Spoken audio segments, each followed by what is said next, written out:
Kurdish people or Kurds are an Iranic ethnic group, native to the mountainous region of Kurdistan in Western Asia, which spans southeastern Turkey, northwestern Iran, northern Iraq, and northern Syria.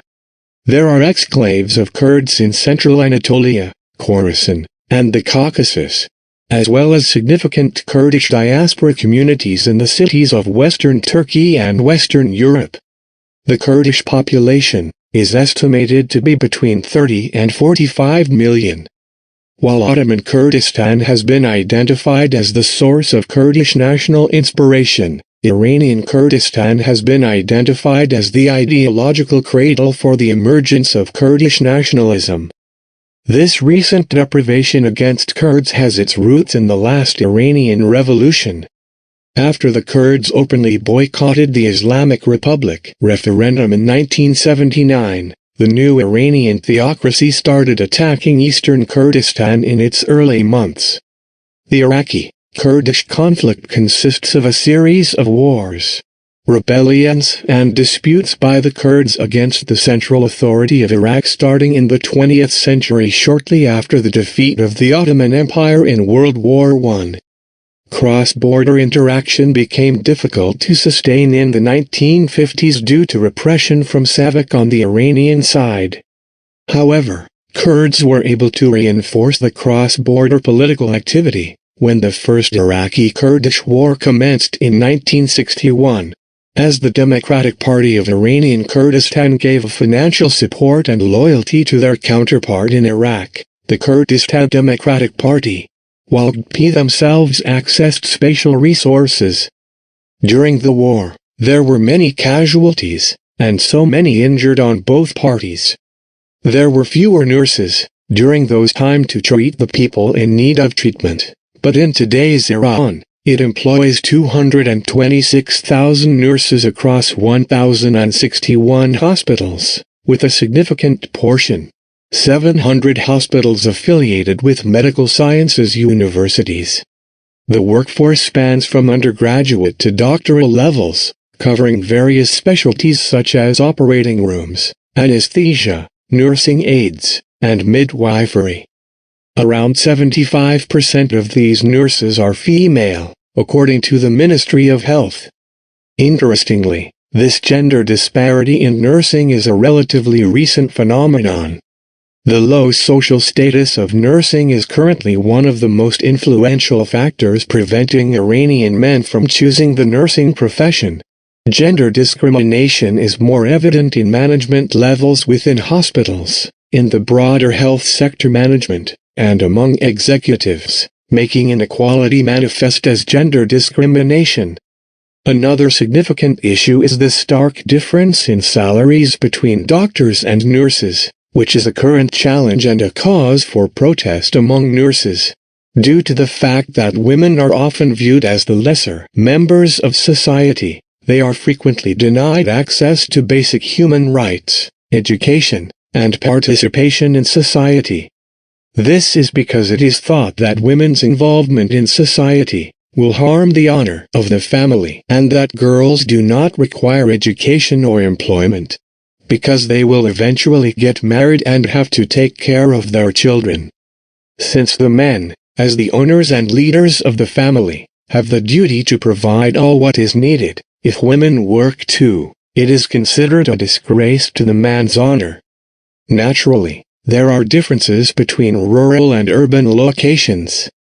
However, due to the ongoing pressure and gender-based violence imposed by the Iranian regime, and their specific targeting of women as the bearers of family honor in Kurdish society, even women in urban locations face many struggles. A very rare but not usual occasion is sisters executed on the same day. But it did happen in Iran. Two sisters, who were nurses in Iran, Shahla and Nasreen Kaabi, were helping the injured victims during the Iran Kurdish conflict. For its time it was the most serious attempt to resolve the long-running conflict. The regime in Iran massacred countless Kurds during the war. Shahla and Nasreen Kaabi could not remain indifferent to the attacks carried out by the Iranian regime against civilians in Kurdistan. Both sisters being nurses, they decided to help the injured Kurds, but at the end they paid with their lives. The two sisters faced increasing pressure in the autumn of 1979 because they were medics and treated the injured. They were exiled to the town of Mayn in Kerman province. In the spring of 1980, following the decisions taken by the Kurdish parties and the decision of those living in exile to return to their homeland, they returned to their lands. Their freedom did not last long. They were arrested in June 1980. They were first taken to Snindai and Chios, and a short time later to Evin prison. Their alleged crimes stemmed from providing medical treatment to individuals deemed as counter-revolutionaries at Sakes Hospital. Shahla and Nasreen Kaabi were initially arrested in autumn 1979 and subsequently exiled to Kazvin. During their time in exile, they also spent some months in Kerman. Their reprieve was short-lived as they were arrested for the second time on June 14, 1980. They endured 3 months of imprisonment in Sakes, Evin, and Snindai prisons.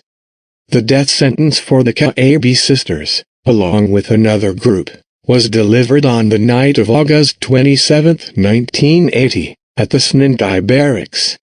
No formal court proceedings or defense were conducted.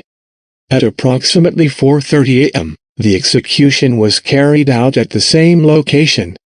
Recalling the harrowing scene of the Kaabi sisters' execution, they took them both out of their cells without any explanation. They did not want to object and leave their cells. However, they put handcuffs on their hands and took them out.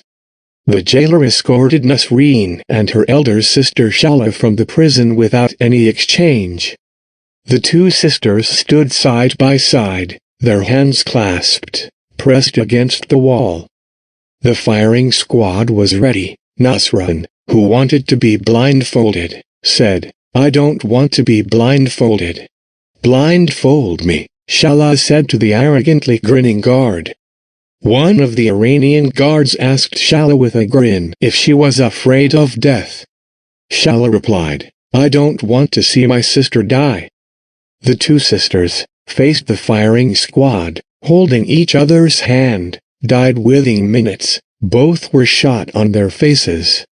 Following the execution, the Islamic Republic newspaper claimed that Shahla and Nasreen Kaabi were charged with participation in recent conflicts and collaboration with attackers. However, their families later revealed that during their arrest, authorities accused them of providing medical treatment to counter-revolutionaries at Sakes Hospital. At the time of their execution, Shahla was 34 years old, and Nasreen was 29. In the recent revolution, nearly 130 Kurdish citizens were killed by Iranian forces in eastern Kurdistan, of whom 7 were women. While more than 7,000 other Kurdish citizens have been arrested, of whom nearly 240 are women. Many of these women have been shot as well. Because of the sexist and anti-feminist attitudes present in the Iranian army, the regime allegedly targets women's faces, legs, chests, and genitalia in an effort to destroy or downgrade women by harming their innate womanhood. Undeterred, Kurdish women have played a significant role in the revolution despite facing threats of imprisonment, torture, rape, and death, which has inspired the wider movement of other ethnicities throughout Iran to continue their struggle as well. Thank you for watching Death Row.